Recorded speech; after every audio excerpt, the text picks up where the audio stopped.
Okay, shall we start? Yes, sir. Okay. So what we are going to discuss today is about economics. ठीक है, हम economics के बारे में जानेंगे क्या होता है. ठीक है, देखिए, चलो please you plus please start reading this. So I'll just explain in between. Please Abhishek, start reading this. Sir, actually, sorry, I'm somewhere outside. I cannot read. Okay. It's Fareed, can you please start reading this?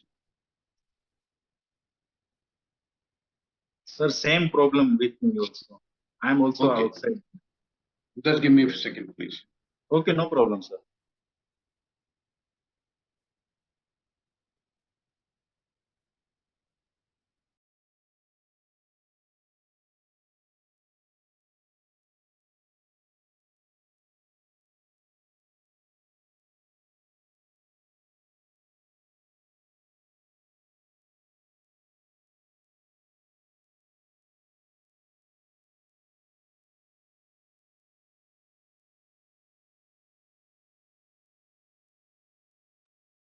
So basically economics मतलब economics क्या होती है, अगर मैं आपको बताऊं तो simple, this a science जो कि प्रोडक्शन, एक्सचेंज, कंजम्पशन से डील करती है, डिसीजन से डील करती है. ठीक है, कि क्या डिसीजन लेना चाहिए, कौन सा इकोनॉमिक डिसीजन सही है.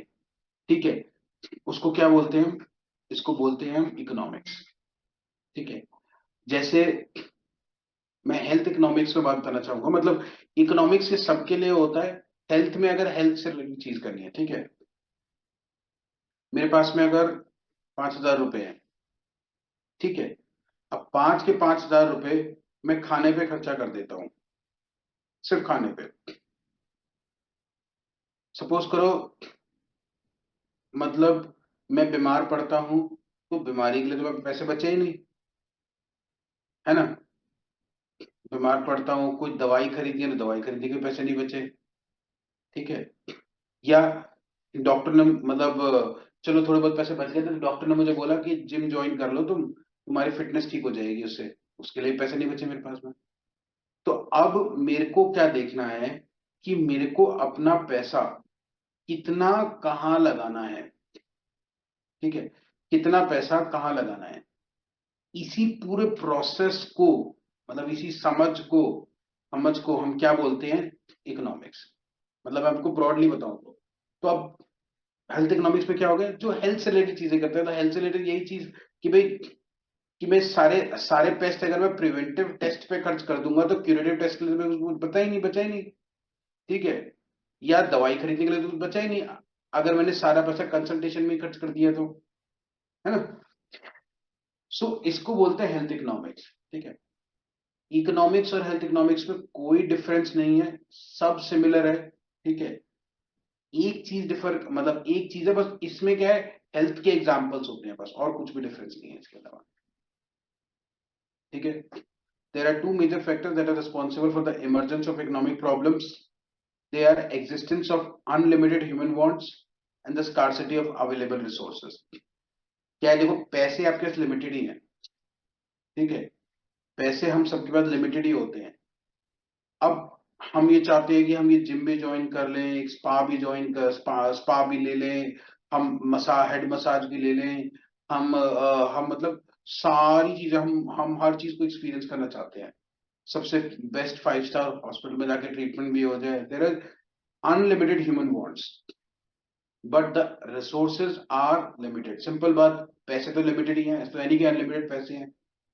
तो अब इस लिमिटेड पैसे को कितना कहाँ खर्च किया जाए, जिसमें कि हम अपनी नीड्स को भी पूरा कर ले. ठीक है, और जो वांट्स हैं उनको भी थोड़ा थोड़ा हम पूरा कर सके. रैशनली कैसे उनका एक्सपेंडिचर करें, कहाँ लगाएं पैसे को, इसी को बोलते हैं इकोनॉमिक्स.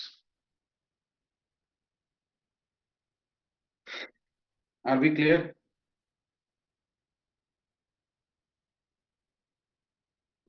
इकोनॉमिक्स दो वर्ड से मिलकर बनाए.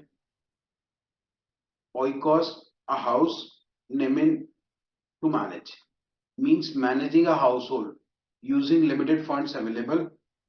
Is the most satisfactory manner possible. ठीक है। अब इसके बारे में कई लोगों ने अपनी इकोनॉमिक्स के बारे में डेफिनेशन दी है कि ये होता है, ये होता है, ये होता है, ये होता है। मैं इकोनॉमिक डेफिनेशंस में बहुत ज्यादा जाऊंगा नहीं, कि आपके रेफरेंस के लिए है, आप इन्हें पढ़ लीजिएगा अपने आप। ठीक है। एडम स्मिथ बहुत बड़ा कैपिटलिस्ट आदमी था, उसने एक बहुत, इकोनॉमिक्स के फादर भी कहते हैं इनको कभी कभी। ठीक है। इन्होंने क्या बोला था, an inquiry into the nature, मतलब उस बुक्स में वेल्थ ऑफ द नेशंस पे लिखा था क्लास चल रही है। कि he explained how a nation's wealth is created. क्या बोल He रहे considered that the individual in the society wants to promote only his own gain, and in his in this he is led by an invisible hand. तो उसको बोलते हैं invisible hand theory. उसमें क्या है कि आदमी जो है अपने ही लिए, अपने ही फायदे के लिए काम करता है, पर साथ साथ उसे पता भी नहीं चलता, वो सोसाइटी का भी फायदा करता रहता है। जैसे कि अगर आपने कोई कंपनी खोली, तो कंपनी खोलने के बाद में आपने तो अपने प्रॉफिट के लिए खोली है, लेकिन आप वहां पर किसी को काम के लिए रखोगे, काम के लिए रखोगे तो उसको पैसे भी दोगे, तो ऑटोमेटिकली उसको जॉब मिल गया। ठीक है। किया आपने अपने फायदे के लिए था, लेकिन फायदा वहां पे औरों का भी हो रहा है। ठीक है ना। तो उनके बच्चे भी हैं, उनके बच्चे भी हैं, जब उस फादर के पास पैसे जाएंगे, उस जो आपकी अपनी कंपनी में काम करता है, उसके बच्चे भी हैं, उसके पास पैसे होंगे तो अपने बच्चों पे पैसा खर्च करेगा। जब वो पैसा खर्च करेगा, पैसा खर्च किस चीज में करेगा, एजुकेशन में खर्च करेगा। तो एजुकेशन में स्कूल में पियोन को जॉब मिल गया, स्कूल में पानी पिलाने वाले को जॉब मिल गया, स्कूल में टीचर को जॉब मिल गया। ठीक है। तो ऐसे करते करते फिर क्या होगा, इनके अब इनको जॉब मिल गया, तो उनके वो भी उनके बच्चे भी होंगे, वो मेला जाएंगे, मेले में जा करके वो कंजम्पशन करेंगे, कुछ खाएंगे पिएंगे, तो वहां पे जो ठेले वाला है उसको काम मिल गया। ठीक है। सो ऐसे करते करते बेसिकली काम तो उसने अपने लिए शुरू करा, अपने फायदे के लिए, लेकिन वो फायदा मतलब पूरी सोसाइटी को भी देता चला गया। इसको बोलते हैं थ्योरी ऑफ इनविजिबल हैंड। बहुत अच्छी थ्योरी है ये, मतलब, और ये बहुत सही भी है कि कोई भी आदमी अपने लिए काम शुरू करता है, बट वो इवेंचुअली पूरे समाज का भला करता है। ठीक है। हो गया। अब इसके बाद में बहुत सारी डेफिनेशन है, इनमें क्या है कि हम नहीं पढ़ रहे हैं अभी, या पढ़ लीजिएगा इसको बाद में।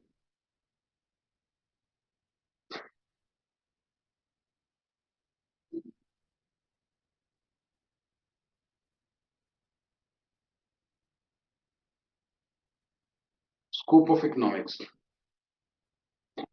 इकोनॉमिक्स क्या है, साइंस है, साइंटिफिक नॉलेज है डिमांड एंड सप्लाई की। ठीक है। साइंटिफिक नॉलेज है प्राइसिंग की, साइंटिफिक नॉलेज है इलास्टिसिटी की, बहुत ही साइंटिफिक नॉलेज है, मैथमेटिकल साइंस लगती है इसके अंदर प्रॉपरली। ठीक है।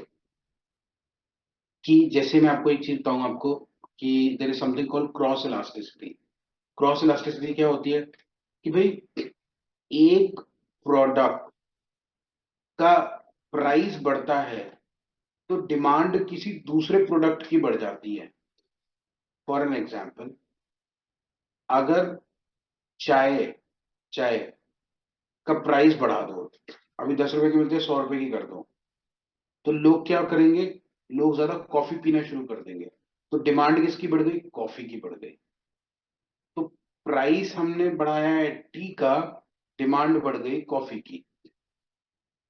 ठीक है। तो ये प्रॉपरली मतलब ये कंप्लीटली एक आर्ट है, आर्ट की तरह है ये। मतलब आप फाइनली अगर इसे करें तो बहुत सही चीजें समझ में आती है, साइंस भी है, मैथमेटिकल फंक्शंस होते हैं इसके अंदर। ठीक है। इसी को बोलते हैं इकोनॉमिक्स। इकोनॉमिक्स क्या है, सोशल साइंस है, कि भाई कितना पैसा गरीब को मिलना चाहिए, क्या पॉवर्टी लाइन है। ठीक है। कैसे गरीबों की वांट को पूरा किया जाए। एक कंप्लीटली सोशल साइंस है। मतलब मैं आपको ये बता दूं आपको कि मेजॉरिटी ऑफ द लोगों की जो प्रॉब्लम है, वो है कि उनके पास में फंड्स नहीं है, पैसे नहीं है। ठीक है। अगर उन्हीं लोगों के पास पैसे हों, तो वो भूखे ना मरे। उन्हीं लोगों के पास पैसे हों, सो वो अपना टाइमली इलाज करा ले। बहुत सारे पेशेंट मर जाते हैं बिकॉज उनके पास इलाज कराने के लिए पैसा ही नहीं होता। ठीक है। तो economics is a social science. It is also an art, it is also a positive science. Positive science मतलब कि ये बहुत मतलब हम इसको ऐसा करके देखते हैं कि भाई ये समाज में सुधार लाने की कोशिश करता है। ठीक है, it is also normative science. ठीक है, nature of economics, economics has to deal with the limited resources to satisfy the wants of the society। Economics को मतलब बहुत ही लिमिटेड रिसोर्सेज होते हैं उसके पास में, ताकि क्या है वो सबकी पूरी सोसाइटी की सेटिस्फाई मतलब वांट्स को, जितनी भी रिक्वायरमेंट्स हैं उनकी, उनकी जितनी भी जरूरतें हैं, ठीक है, उनकी जितनी भी वांट्स हैं, उन सबको सेटिस्फाई कर सके। Even wealthy nations do not have enough resources to satisfy the needs of all the person. मतलब अगर कोई अमीर देश भी है, वो भी अपने सारे सिटीजन्स की सारी वांट्स को पूरा नहीं कर सकता, सारी नीड्स को पूरा नहीं कर सकता। ठीक है, कितने लोग होते हैं दिन में, जो दिन में जिनको तीन नहीं एक टाइम ही खाना मिलता है? कितने लोग होते हैं दिन में? ठीक है, तो अगेन सारी चीजों का सेटिस्फाई कोई भी नहीं कर सकता सारी नीड्स को। अब क्या है, हमें ये कोशिश करनी है कि भाई ये जो गैप है, ये जो गैप है, इस गैप को भर दिया जाए, जितना हो सके भर दिया जाए। मतलब लिमिटेड रिसोर्सेज और वांट्स का जो गैप है, इसको हम मैक्सिमम कितना कितना भर सकते हैं, मतलब मैक्सिमम इसको कितना भर सकते हैं, इसी को इसी मतलब it is necessary to reduce. ठीक है, क्यों क्यों क्यों करना जरूरी है? क्योंकि क्या होगा अगर सोसाइटी में बहुत ज्यादा इनइक्वालिटी आ जाएगी, अगर बहुत ज्यादा इनइक्वालिटी आ जाएगी तो होगा क्या, सोसाइटी में केओस मचने का चांसेस होते हैं। मतलब सिंपल बात है कि अगर लोग भूखे होंगे, तो ऐसे भूखे लोगों को एजिटेट करने के लिए, टेररिज्म के लिए बहुत आसानी से उनको भड़काया जा सकता है और पूरी सोसाइटी केओटिक हो सकती है। Are we all clear with this? Economist does not prefer to reduce the want, but they believe to increase in the availability of the resources। Economist क्या बोलते हैं कि भाई हम हमें want कम नहीं करनी उनकी, हमें अपने रिसोर्सेज को बढ़ाना है। ठीक है, जैसे भाई हम ये तो नहीं कर सकते कि भैया लोग खाना ना खाएं, ये तो नहीं बोल सकते कि भाई तुम खाना मत खाओ। हाँ, हम ये कर सकते हैं कि भाई जो खाना है उसका प्रोडक्शन हम ज्यादा कर सकते हैं। कैसे कर सकते हैं? ज्यादा खेती करके। ठीक है, खेती करके, खेती ज्यादा कैसे हो सकती है कि खेती फर्टिलाइजर्स में करेंगे तो जल्दी जल्दी ग्रो करेगा। ठीक है, फर्टिलाइजर्स डाले तो। और कई बार क्या होता है कि भाई ज्यादा पेस्टिसाइड मतलब कुछ ना जानवर जानवर खा जाते हैं, जानवर या कीड़े मकोड़े इस फसल को खा जाते हैं तो फसल खराब हो जाती है, तो उससे बचाने के लिए पेस्टिसाइड्स लगा दिया। ठीक है, सो वो हमेशा ये कोशिश करते हैं इकोनॉमिस्ट की भाई रिसोर्सेज को कैसे बढ़ाया जाए, ज्यादा से ज्यादा रिसोर्सेज को कैसे किया जाए, वीट कैसे प्रोड्यूस ज्यादा किया जाए, राइस ज्यादा कैसे प्रोड्यूस किया जाता है, ज्वार कैसे ज्यादा प्रोड्यूस किया जाता है, मेज कैसे ज्यादा प्रोड्यूस किया जाता है, ये सब कैसे किया जाता है। ठीक है,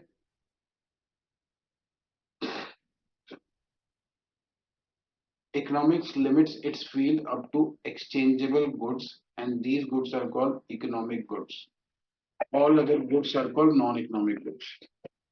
just a second please।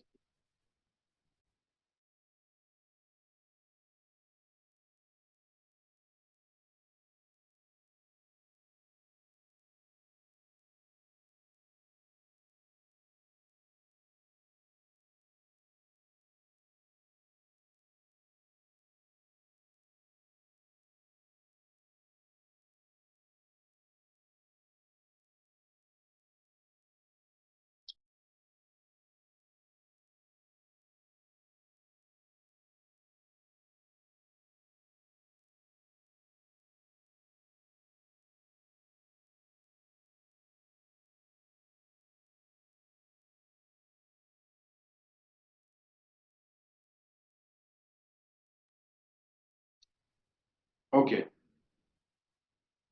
तो economic limits its field up to exchangeable goods, and these goods are economic goods. All other goods are called non economic goods. ठीक है, जो एक्सचेंज में कर सकते हैं. Further, these resources are of two classes, human and natural. If the resources were so ample or wants so few that we could not have economics, but this happy situation can never happen. ये कभी हो नहीं सकता.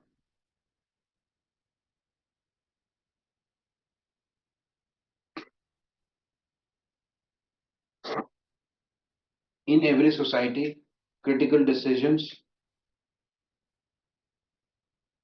has to be made. Critical decisions has to be made, such as what to produce, how to produce, how to how much to produce, when to produce, and who gets it, how much producer gets from the production. ये सबसे बड़े critical decision बनाए जाते हैं. मैंने बताया ना कि भाई एग्रीकल्चर है, ठीक है, कि कितना प्रोड्यूस करना है, पहले तो हमें ये देखना है कैसे ज्यादा प्रोडक्शन हो सकती है. ठीक है, जैसे सपोज करो गेहूं उगाने हैं, तो गेहूं उगाने के लिए बहुत सारा पानी चाहिए. ठीक है, अब पानी भी लिमिटेड ही है, तो पानी कम यूज कैसे करके हम ज्यादा प्रोडक्शन कर सके. ठीक है, तो एक इजराइल ने एक टेक्नोलॉजी बनाई है, that is called drip irrigation. वो मतलब क्या करते हैं, पूरा इतना सारा पानी छोड़ने की बजाय मतलब वो ड्रिप यूज करते हैं, और वो फाइनली जो है ड्रिप को बिल्कुल वहीं पर ही डालते हैं जहां पर की बीज होता है, जहां पर की सीड होता है, और सीड में बस उतना ही पानी डालते हैं जितना कि उस सीड को रिक्वायर्ड होता है, उससे ज्यादा नहीं डालते. ऐसे नहीं कि खेत पानी से भर दिया पूरा, जितनी रिक्वायरमेंट होती है उतना ही पानी डाला जाता है, उससे ज्यादा नहीं डाला जाता, और बिल्कुल सही जगह पे पानी डाला जाता है. ठीक है, तो ये क्या है, ये ही डिसीजंस होते हैं कि भाई कम रिसोर्सेज में ज्यादा कैसा किया जाए. ठीक है, ज्यादा ज्यादा कैसे कैसे किया जाए. The arrangements used to enforce these decisions in any society constitute the economic organization or economic system or the society having the nature of producing scarce resources to satisfy maximum needs of the society.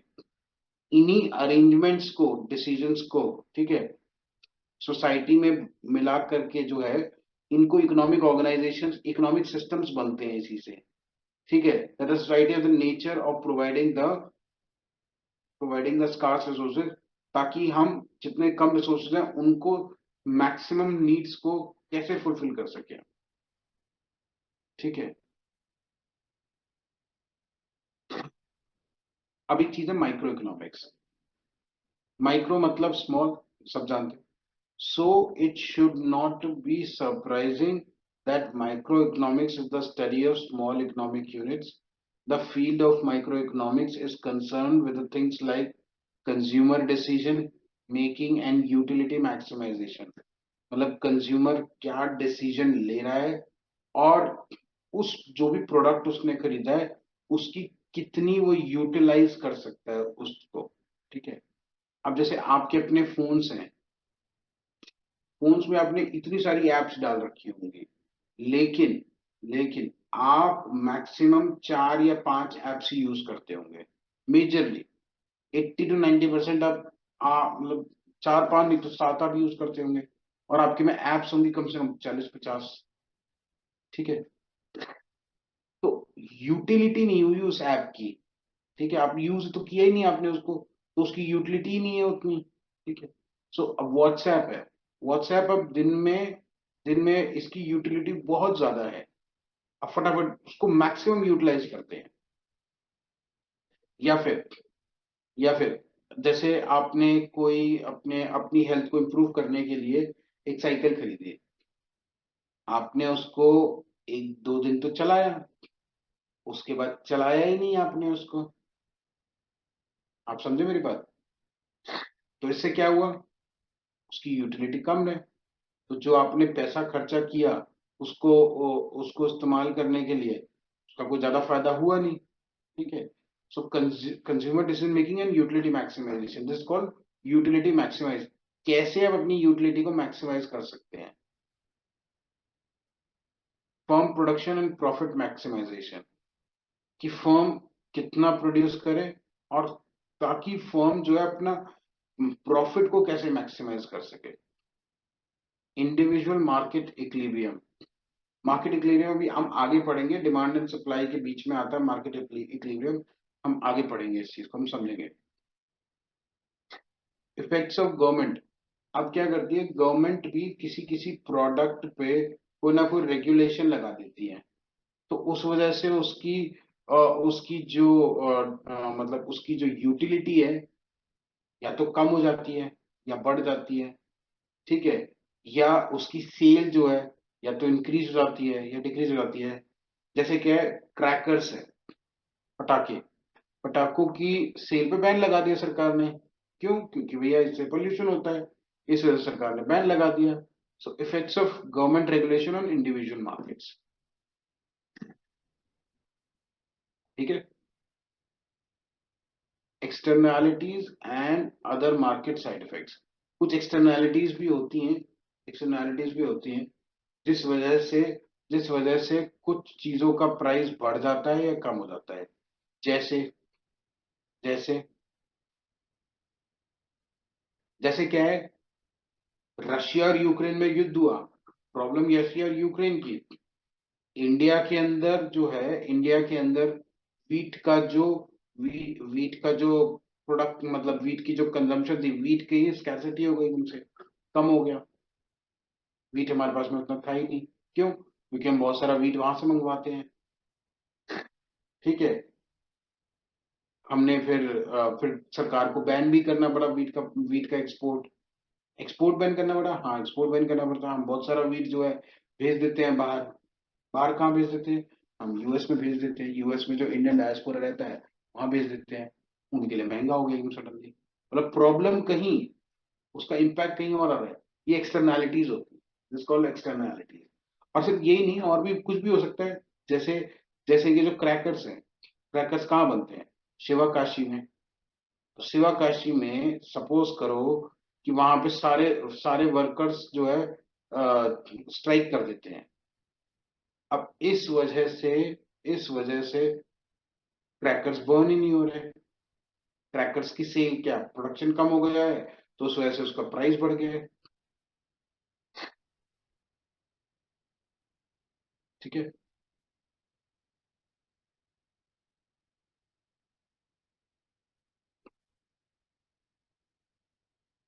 Micro economics micro चीज के लिए है, macro economics क्या है, बहुत बड़ी picture के लिए है। Rather an analysing individual market, हर एक प्रोडक्ट की मार्केट के लिए वो छोड़ के हम मैक्रो में फोकस करते हैं, एग्रीगेट प्रोडक्शन पे, टोटल प्रोडक्शन कितना हो रहा है, ठीक है, और पूरी इकोनॉमी में कंजम्पशन कितनी हो रही है, ठीक है, जो कि मैक्रो इकोनॉमिक्स के, अब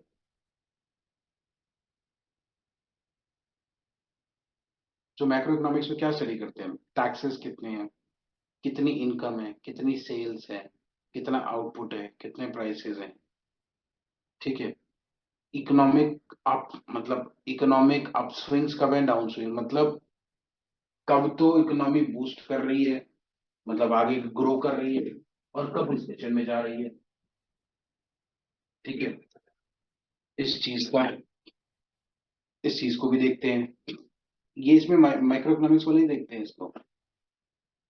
the effects of monetary policy and fiscal policy, anyone who is aware of what is monetary policy and what is economic fiscal policy, yes sir. बताओ। सर मॉनेटरी पॉलिसी बेसिकली वो policy होती है जो कि money circulation को control करती है। इसको बेसिकली जो सेंट्रल बैंक होता है कंट्री का वो फॉर्मुलेट करता है और वो एग्जीक्यूट गुड करता है, वो गुड ओवरसी गुड करता है गुड इसको। और जो गुड हमारी फिस्कल पॉलिसी होती है वो सेंट्रल गवर्नमेंट कंट्रोल करती है। गुड गुड यूपीएससी एस्पिरेंट, ठीक है, it was expected from you. So monetary policy RBI regulate करती है, और फिस्कल पॉलिसी सेंट्रल गवर्नमेंट बनाती है, ठीक है, कि हम इस सेक्टर में इतना खर्च करेंगे, इस सेक्टर में इतना खर्च करेंगे, या इस सेक्टर में ये करेंगे, इस सेक्टर में ये करेंगे, this called fiscal policy. Economic monetary policy जो होते हैं सिंपल, उनका सिंपल एक चीज है कि मनी का सर्कुलेशन को कम या ज्यादा करते हैं वो, बस। किस बेसिस पे करते हैं मनी का सर्कुलेशन कम या ज्यादा? इन्फ्लेशन के बेसिस पे। अब इन्फ्लेशन क्या होता है? Anyone who is aware of what is inflation? पहला, इन्फ्लेशन क्या होता है, दूसरी बात, इन्फ्लेशन क्यों होता है? सर बिल्कुल लेमैन के भाषा में बोले तो इन्फ्लेशन बोले तो महंगाई कि ठीक है, अगर किसी भी चीज का दाम बहुत ज्यादा बढ़ जाता है तो हम बोलते वेरी हैं गुड। इन्फ्लेशन हो गया है। इन्फ्लेशन होता है, लेकिन क्यों? मतलब क्यों होता है इन्फ्लेशन? हो ही क्यों रहा है इन्फ्लेशन? ना हो इन्फ्लेशन? इसके मल्टीपल रीजंस हो सकते हैं, जैसे कि बेसिक रीजन ये होता है कि जब हमारी डिमांड सप्लाईज को आउट मतलब को क्रॉस कर जाती है, किसी भी चीज की ठीक है, डिमांड बहुत ज्यादा है, सप्लाई कम है, तो ऑब्वियस सी ठीक बात है। है उसका जो प्राइस है तो वो बढ़ेगा। डिमांड क्यों ज्यादा है? गुड गुड गुड, आंसर यही है। अब मैं आपसे आगे पूछ रहा हूँ, नेक्स्ट क्वेश्चन है, डिमांड क्यों ज्यादा है? क्योंकि लोगों के पास परचेजिंग पावर आ गई है। ठीक है, लोगों की परचेसिंग पावर कैसे आ गई है? क्योंकि लोगों की सैलरी बढ़ी है इसलिए उनके हाथ में पैसा है। सैलरी क्यों पड़ा है? सैलरी क्यों बढ़ी है उनकी? क्योंकि इन्वेस्टमेंट्स हो रहे हैं, कहाँ पे इन्वेस्टमेंट्स हो रहे हैं? जो भी प्रोजेक्ट्स आ रहे हैं, कोई कौन भी कर रहा है इन्वेस्टमेंट्स? प्राइवेट जीडीपी का सेक्टर। ग्रोथ हो रहा है, और ये एफडीए मतलब बाहर से भी, फॉरेन से इन्वेस्टमेंट हो रहा है पैसे का, FDI मार्केट वो के बन क्यों रहा कर रहे है, हैं? वो क्यों कर रहे हैं? इंटरनेशनल मार्केट का ग्रोथ हो रहा है, मतलब सर वो एक्सपोर्ट इसलिए इंपोर्ट कर का। रहे हैं क्योंकि उन्हें आसानी से लोन मिल रहा है बैंक से। GDP ओके, इंक्रीज हो रहा है। ठीक ठीक है, ठीक। चलो, अब एक बात ध्यान से सुन लो जो मैं समझाने जा रहा हूँ इसके बाद में। ये हमेशा बात याद रखना, इन्फ्लेशन क्यों होता है। देखो, इन्फ्लेशन जो अभी बताया गया है, क्योंकि डिमांड बढ़ रही है इसीलिए इन्फ्लेशन बढ़ रहा है। क्यों? क्योंकि कोई प्रोडक्ट है, कोई प्रोडक्ट की डिमांड ज्यादा है और सप्लाई कम है, तो वो ज्यादा में बिकेगी। ठीक है, डिमांड ज्यादा इसलिए है क्योंकि पॉपुलेशन बढ़ रही है। ये बात हमेशा याद रखना, पॉपुलेशन बढ़ रही है, the word should be population बढ़ रही है। पॉपुलेशन पॉपुलेशन के बढ़ने से रिक्वायरमेंट क्या है? अब देखो, जमीन तो उतनी ही है, उसी पे खेती होनी है ना? खेती से जो प्रोडक्शन होगा वो तो लिमिटेड ही होगा। ठीक है, लेकिन बच्चे पैदा हो रहे हैं, पॉपुलेशन बढ़ी। ठीक है, पॉपुलेशन बढ़ी, लेकिन खाने को जो प्रोडक्ट बने वो तो उतने ही बने, गेहूं तो उतना ही निकला। ठीक है, और बच्चे और सारे पैदा हो गए, बहुत सारे पैदा हो गए। ठीक है, लोग पैदा हुए जा रहे हैं। सो क्या होगा? अब दो चीजें, या तो पॉपुलेशन में कम करूं, ठीक है, या फिर मैं अपनी प्रोडक्शन बढ़ाऊं। पॉपुलेशन कम करना एक एक आदमी के तो हाथ में है नहीं। ठीक है, तो वो क्या करेगा? वो क्या करता है? प्रोडक्शन बढ़ाता है। प्रोडक्शन बनाने के लिए नई नई टेक्नोलॉजी यूज करता है। ठीक है, प्रोडक्शन बढ़ाने के लिए नई नई टेक्नोलॉजी यूज करता है, लेकिन इतने में वो टेक्नोलॉजी इंप्लीमेंट होती है, इतने में और पॉपुलेशन बढ़ जाती है। ठीक है, तो जो पॉपुलेशन बढ़ती है, पॉपुलेशन बढ़ने का सबसे बड़ा रीजन क्या होता है? कि भाई मतलब लोग ये सोचते हैं कि भाई मतलब खाने के लिए रिसोर्सेज हैं तो वो बच्चे ज्यादा पैदा कर देते हैं। ठीक है, तो इस चक्कर में मतलब हमेशा हमेशा ये बात रखना, population increase is one of the major contributing factor for the inflation. Hold on minute please.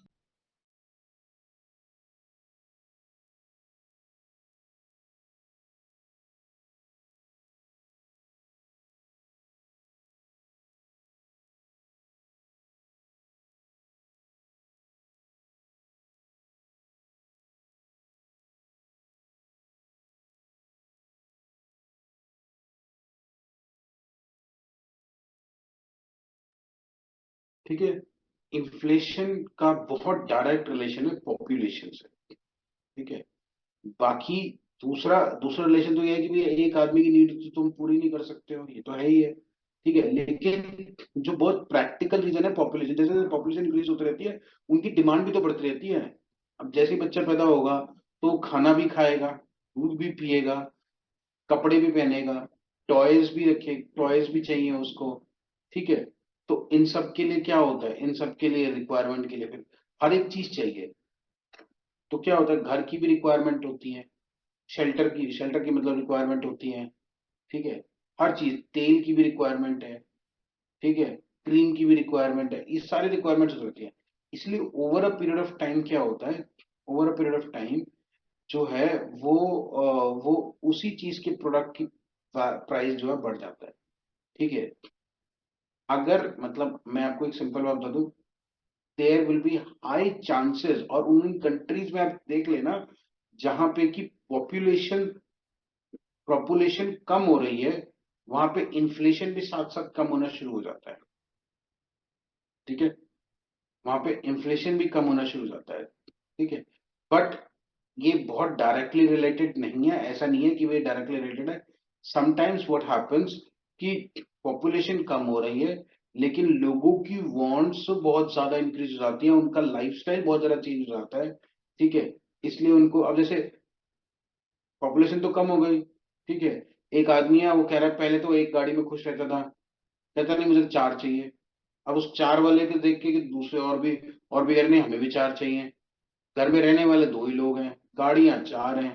ठीक है, तो वो लाइफस्टाइल पे भी डिपेंड करता है, बट यूजुअली क्या देखा गया है, usually there is a strong association कि भाई जैसे जैसे पॉपुलेशन कम होती है, इन्फ्लेशन भी इनिशियली डाउन होता है।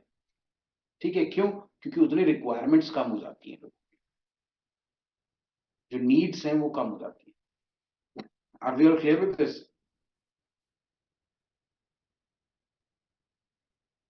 अब यहाँ लिखा है how interest rates are determined. Interest rate मतलब कौन से इंटरेस्ट रेट्स? मॉनेटरी पॉलिसी में। मॉनेटरी पॉलिसी में आपने सुना होगा reverse repo rate, reverse repo rate, marginal lending cost rate, ठीक है, एमएलसीआर, और होता है सिक्योरिटीज का, और क्या होता है इसके लिए, एसएलआर होता है, सीआरआर होता है, इनके रेट्स होते हैं।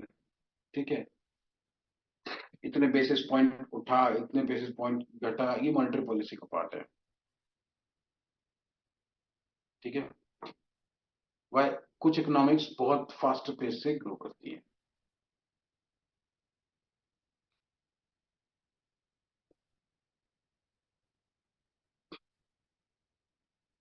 अब माइक्रो इकोनॉमिक्स और मैक्रो इकोनॉमिक्स में डिफरेंस क्या है? Micro economics talks about one product, macro economics aggregation of all the products. Microeconomics is the study of a particular firm, particular household, individual prices, wages, incomes, individual industries, and individual commodities. Macroeconomics deals with the individual quantities as such, but with aggregate of all of these quantities, not with the individual income, but with the national income, not with the individual prices, but with the prices level, not with the individual output, but with the national output. उसके context में देखते हैं इसको। Micro means very small और million part, macro means large and whole. The subject or example of microeconomics is about a person, an investor or a producer. The subject of macroeconomics is about national production, national income, and income level. As it analyzes individually, it provides a partial concept or partial figure of a country. Fine. ये बहुत ही छोटा छोटा होता है. It analyzes overall it provides full figure or complete reflection of the country. I think it's self-explanatory. Microeconomics is concerned with the individual entities. Macroeconomics is concerned with the overall performance of the economy. Now, the second topic, which is very important, that is called theory of demand and supply.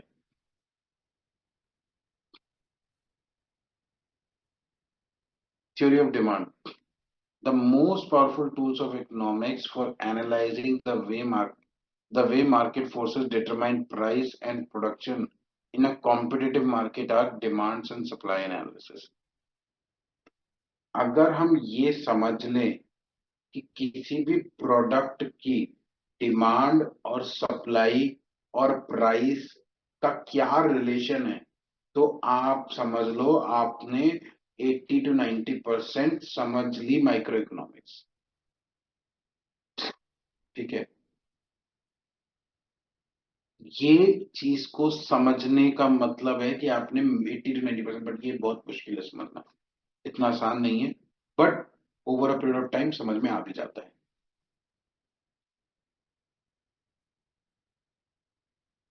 अच्छा, ये आपको पता है type of economies कौन कौन सी होती हैं?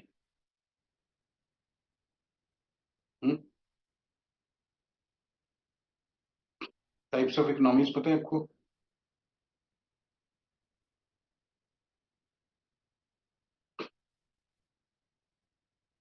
हाँ या ना? No sir. अच्छा, मैं आपको बता देता हूँ। पहले ना हमने एक्चुअल में ये पढ़ना चाहिए था, ये वाली स्लाइड, और मैंने पहले ही आपको वो पढ़ा दिया।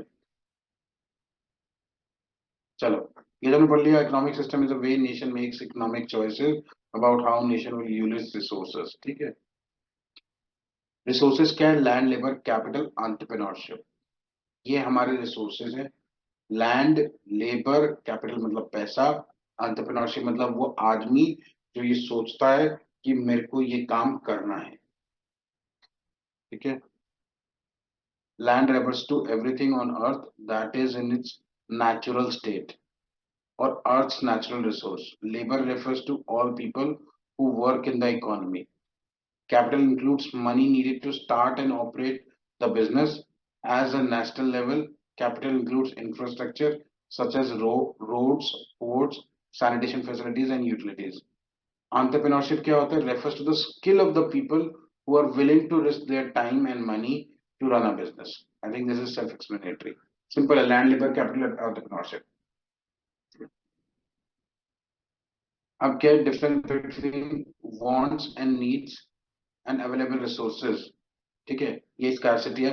Most under developed nations have natural resources but do not have capital और skilled labour to develop them. ठीक है, जैसे कंट्रीज के कॉन्टेक्स्ट में सबके पास में नेचुरल रिसोर्स बहुत सारे हैं, पर उनके पास में लोग नहीं है, पैसा नहीं है, जो कि मतलब उनको एक्सट्रैक्ट करके पैसे में कन्वर्ट कर सके।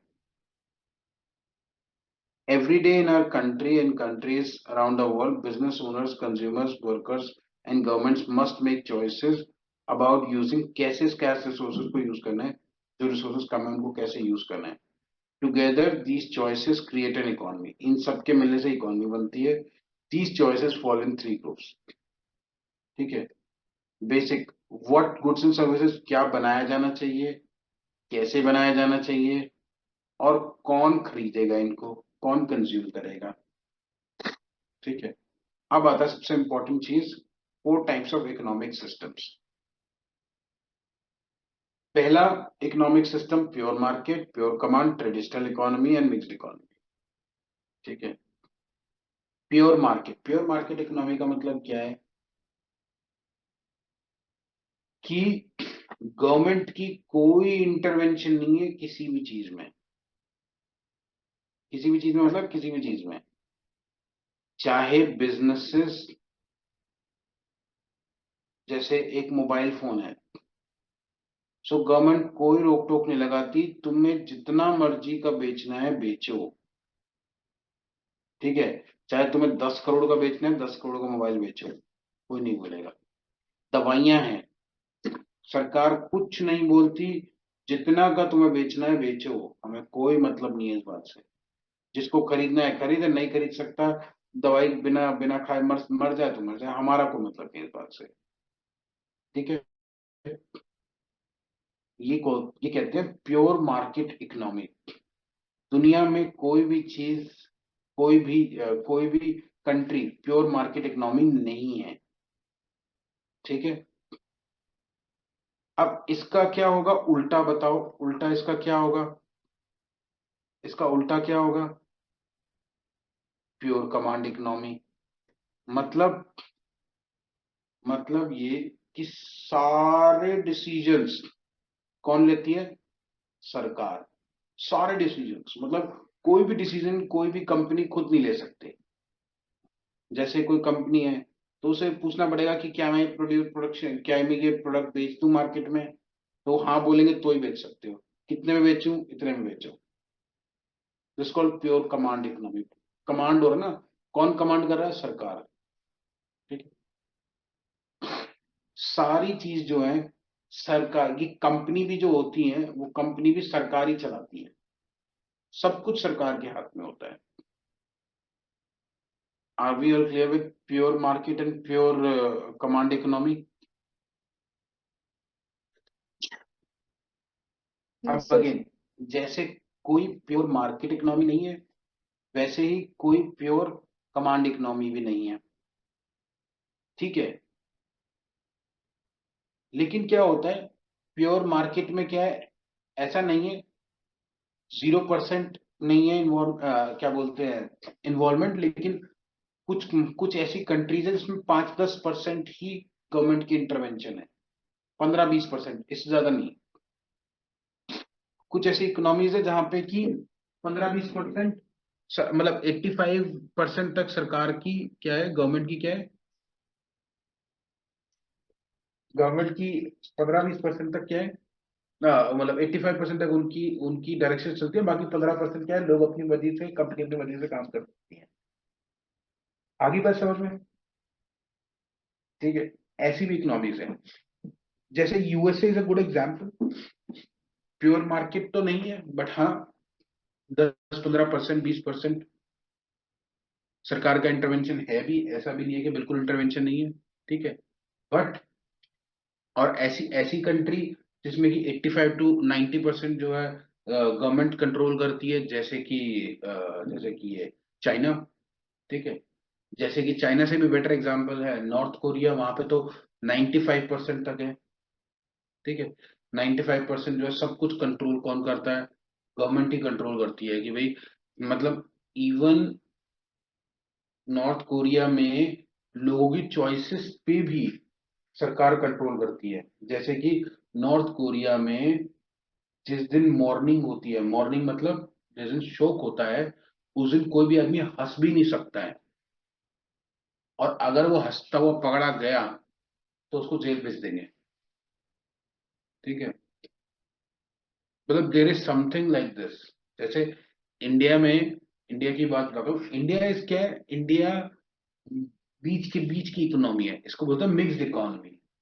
मतलब थोड़ा गवर्नमेंट का कंट्रोल है, थोड़ा खुला हाथ भी दिया हुआ है। मतलब इंडिया में इकोनॉमिक रिफॉर्म्स आए थे 1991 में, तो 1947 से लेके 91 तक इंडिया किस तरफ झुका हुआ था, प्योर कमांड इकोनॉमी की तरफ। मतलब गवर्नमेंट का कंट्रोल काफी ज्यादा था हर चीज में, 70-80% गवर्नमेंट का ही कंट्रोल था। लेकिन मनमोहन सिंह जी आए और उन्होंने उन्होंने क्या किया, उन्होंने इसको थोड़ा सा रिलैक्स किया। सो अभी मैं अगर मैं बोलूँ तो मतलब अभी काफी रिलैक्स्ड है। मतलब जो रेगुलेशंस हैं अब 40 के आसपास गवर्नमेंट रेगुलेट करती है, बट उससे ज्यादा नहीं करती। तो इसलिए India is a mixed economy, मतलब 35-40-45% तक, डिपेंडिंग अपॉन द सिचुएशन। जैसे दवाइयों का कॉन्टेक्स्ट ले लो, अब इंडिया में ऐसी कितनी सारी दवाइयां हैं जिन पे प्राइस कैपिंग लगी हुई है। प्राइस कैपिंग लगी हुई है मतलब सरकार ने बोला हुआ है कि भैया इससे ज्यादा की दवाई कोई बेचेगा नहीं। जैसे मैं फॉर एन एग्जांपल आपको बता दूं, कार्डियक स्टेंट्स जो हैं, वो कोई भी, मतलब अगर आपका मेटल कार्डियक स्टेंट है तो कोई भी हॉस्पिटल उसको 7,000 रुपए से ज्यादा नहीं बेचेगा। और अगर क्या बोलते हैं, अगर कोई सिरेमिक का स्टेंट है, क्या बोलते हैं कंप्लायंट है, अ, मतलब एमआरआई कंप्लायंट स्टेंट्स हैं, क्या बोलते हैं उनको, ड्रग एल्यूटिंग स्टेंट बोलते हैं, ड्रग एल्यूटिंग स्टेंट है जो कि एमआरआई कंप्लायंट है, तो वो 30,000 से ज्यादा का कोई नहीं बेचेगा, ठीक है। तो India is a mixed economy, ठीक है। प्योर मार्केट में क्या है, सरकार कोई दखल अंदाजी नहीं करेगी। प्योर कमांड में सरकार सरकार से बिना पूछे आप कुछ भी नहीं कर सकते हो, ठीक है। सरकार का ही सारा कमांड होता है, सरकार ही सब कुछ देखती है।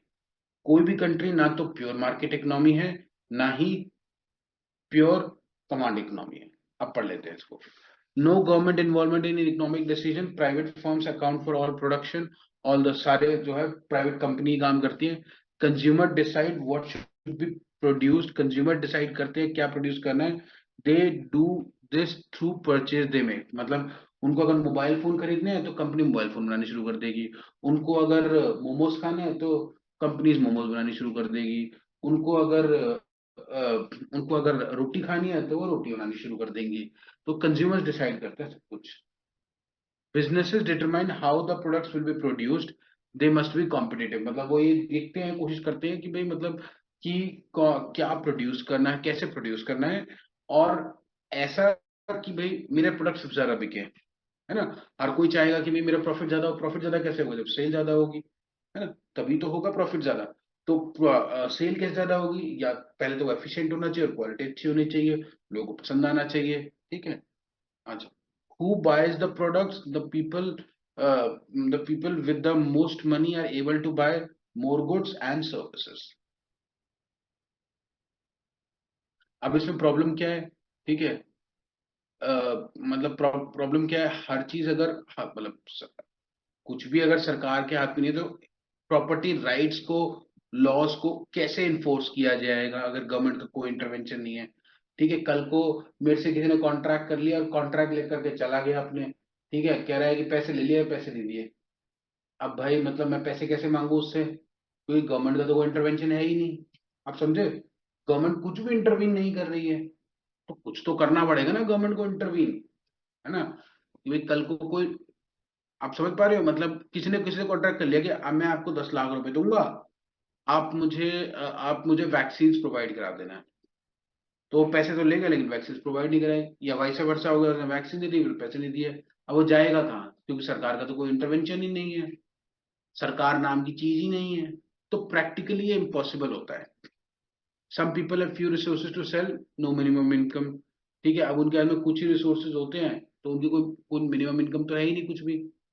इसीलिए क्या करते हैं, अगर आपने देखा होगा, तो गवर्नमेंट्स क्या करती हैं, मिनिमम इनकम लगाती हैं, कि भाई इससे कम पैसे नहीं दे सकते। वो क्या है? गवर्नमेंट का इंटरवेंशन है। ये भी बोलते हैं ग्रेचुइटी दो, ये क्या है? गवर्नमेंट इंटरवेंशन है। गवर्नमेंट ही तो बोल रही है ये करने के लिए, एक लॉ बना हुआ है। लॉ बना के उन्होंने ये मैंडेट किया हुआ है। हमें लास्ट क्लास में भी समझा था इसको, ठीक है। तो और क्या है, मतलब उनको हेल्थ इंश्योरेंस देना है, ईएसआई कट होना है उनका। तो ये सब क्या है? गवर्नमेंट की इंटरवेंशन ही तो है, ठीक है। Some firms try to monopolise markets conspiring and price fixing. मतलब क्या है, दो चार, अभी जियो एयरटेल है, जियो और एयरटेल डिसाइड करते हैं कि भैया अब से हम एक जीबी डेटा के हम 1,000 रुपए चार्ज करेंगे। जियो और एयरटेल दोनों ने हाथ मिला लिया, अब वो दोनों एक ही कंपनी बन गई, तो मोनोपोलाइज हो गया। कर लो जो करना है किसी को, ठीक है, कोई रोक सकता है उनको? कोई नहीं रोक सकता, ठीक है। प्राइस उन्होंने फिक्स कर दिया कि भाई 1,000 रुपये देंगे, खरीदना है खरीदो, मैं नहीं खरीदना तो जाओ बड़ में। तो लोगों की अब क्या है, जरूरत में बन चुका है वो, तो कैसे करेंगे? नो पब्लिक गुड्स, को पब्लिक गुड्स है ही नहीं, मतलब जैसे सुलभ शौचालय कुछ है ही नहीं, ठीक है। ऐसी कोई चीज ही नहीं है, मतलब जिससे कि और भी चीजें हैं, मतलब पब्लिक का कोई भी गुड, जैसे रेलवेज नहीं है, कौन चलाएगा रेलवेज? नेशनल का कोई डिफेंस नहीं, तो बहुत मुश्किल, ये एग्जिस्ट नहीं करती है। So from pure command economy हम नेक्स्ट क्लास में पढ़ेंगे। मैंने मेजरली आपको बता दिया है क्या करना है, ठीक है। R be all clear with this? Yes, sir. Yes, okay, sir. Thank you very much.